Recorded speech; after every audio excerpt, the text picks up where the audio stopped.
Tomamos contacto con nuestra compañera Senia Martínez, que se halla en las inmediaciones de la entrada del Palacio de Gobierno y que en consecuencia sabe quiénes entran, quiénes salen y puede hacerse una idea de lo que nos espera en los próximos minutos. Senia, te escuchamos en todo el Perú. Buenas noches, directo en directo. Se acaba de retirar el renunciante, presidente del Consejo de Ministros, Guido Bellido, ya no en el vehículo oficial con el que solía trasladarse a sus actividades oficiales, este vehículo de color negro, ahora lo ha hecho en una camioneta de color gris oscuro y a su salida ha bajado las ventanas, las lunas polarizadas. Él estaba sentado en la parte trasera y ha saludado a los equipos de prensa que estábamos presentes como una forma de despedida bastante contento. Hay que mencionar que por protocolo, como gesto político, usualmente los salientes ministros están presentes en las ceremonias de juramentación del nuevo gabinete. Este no va a ser el caso. Acaba de dejar, repetimos, las instalaciones de Palacio de Gobierno el ex premier Guido Bellido, y estamos a la expectativa en la estación Desamparados a la llegada de las nuevas personalidades, de los posibles nuevos ministros para esta ceremonia de juramentación que ha sido anunciada por el presidente Pedro Castillo. Hay que mencionar que tampoco hemos visto salir a la bancada de Perú Libre, que llegó hace unos momentos a sostener una reunión con el presidente. Toda la bancada salió en bloque desde el Congreso de la República para poder sostener esta reunión con el presidente Pedro Castillo. No dieron detalles sobre los puntos en agenda a desarrollar en esta reunión y estamos evidentemente a la expectativa de la salida de este grupo parlamentario para que nos detallen qué es lo que han acordado, qué detalles han ultimado dentro de este encuentro que han sostenido con el presidente Pedro Castillo. Esta es la información que tenemos desde los exteriores del Palacio de Gobierno, directo en directo, RPP Noticias. Muchas gracias, compañera, por estas informaciones. Tomamos entonces nota de que el primer ministro renunciante, Guido Bellido, no estará presente en la ceremonia de juramentación de su sucesor y de los nuevos ministros, que se ha retirado, y que al parecer no han llegado todavía los ministros que prestarán juramento, de manera que es obvio que no va a comenzar en los próximos minutos esta ceremonia, que estaba prevista inicialmente para las 8 y después se nos dijo a las 7:30, lo que no ha sido el caso. Vamos a conversar ahora con Richard Arce, que fuera congresista por Apurímac y que hoy se halla en actividad privada como consultor de comunidades, particularmente en su región natal. Señor Arce, muy buenas noches y bienvenido a RPP. Muy buenas noches, Fernando. Un gusto, como siempre, poder dialogar con ustedes, más aún en esta situación y en esta coyuntura, que de alguna manera lo habíamos hablado hace algunas semanas, por lo que venía aconteciendo con las acciones que tomaba Guido Bellido, sobre todo en lo que acontecía al corredor minero, y que habíamos alertado que era una negligencia, las pretensiones, por ejemplo, de entrar hasta en caballo y sobre todo generar falsas expectativas a sus propios hermanos de las comunidades campesinas. Y lo que ha sucedido es que el día de hoy tenemos problemas en Espinar, tenemos problemas en Cotabambas, se está activando los conflictos en el corredor minero por la irresponsabilidad justamente de Guido Bellido y que al final ha sido defenestrado. ¿Qué deja como balance de los 69 días en el poder Guido Bellido? Perdió la maravillosa oportunidad justamente del romance que existe entre un nuevo gobierno y la población. Usted sabe, cada vez que entra un nuevo gobierno se genera un espacio para poder, por ejemplo, implementar las principales políticas de gobierno que se han ofrecido en campaña. Desde el primer día, recordemos bien el día de la juramentación, improvisación, se hizo a medianoche. Algunos de los ministros más representativos y que generaban cierta credibilidad tuvieron que salir por la puerta falsa y juramentar 2 días después y generar un aspaviento político innecesario. Después una confrontación abierta con el otro poder del Estado, que es el Congreso, amenazas de disolver el Congreso y del Congreso también respuesta inmediata, pretendiendo disolver, porque hay un sector golpista en el Congreso, eso es notorio. Pero lo más grave es la irresponsabilidad en temas sensibles, como hablamos en la gestión de los conflictos sociales.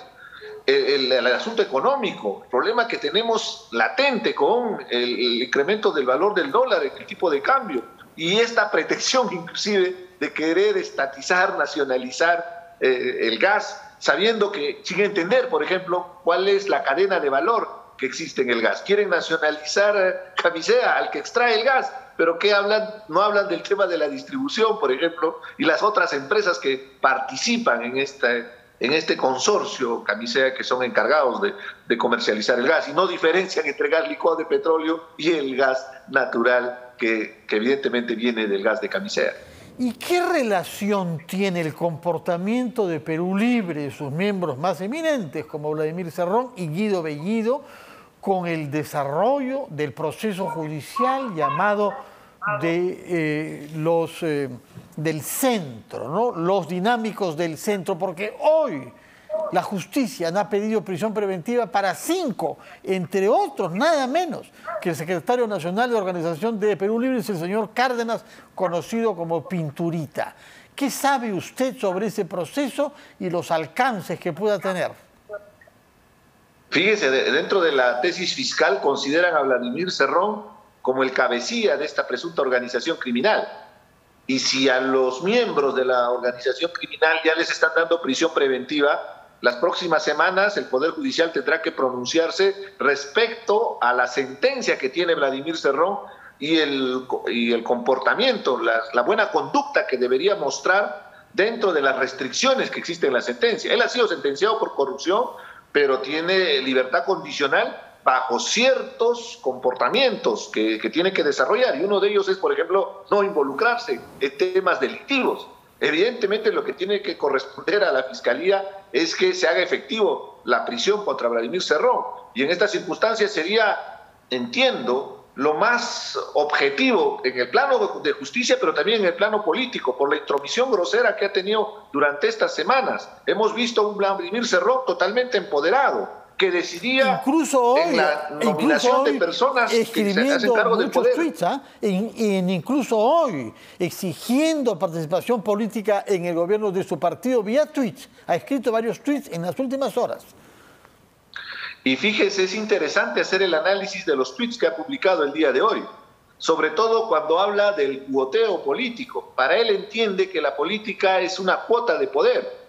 O sea, es recontra mercantilista. El socialista, el marxista, con el que debatimos con tu moderación, Fernando, es en realidad un mercantilista a la hora de la repartija del poder, porque lo que sustenta es que le corresponde un espacio de poder. Él no entiende que el consenso político es otra cosa, no es una repartija, es llegar a un diálogo respetuoso y pensando sobre todo cuáles son las capacidades que tiene dentro del partido para proponer. No, él exige, y por eso es que tenemos inclusive personas que no tienen la capacidad, hemos tenido ministros que no tienen la capacidad funcional, que muchos de ellos ni siquiera tienen currículo, tienen prontuario, y se llega al extremo de nombrar funcionarios, ministros, viceministros, que no dan la talla para asumir esa responsabilidad tan importante en una situación crítica como la pandemia y la crisis económica que venimos viviendo. Entonces, lo otro es su crítica al Frente Amplio y al Nuevo Perú, sus aliados estratégicos en esta campaña.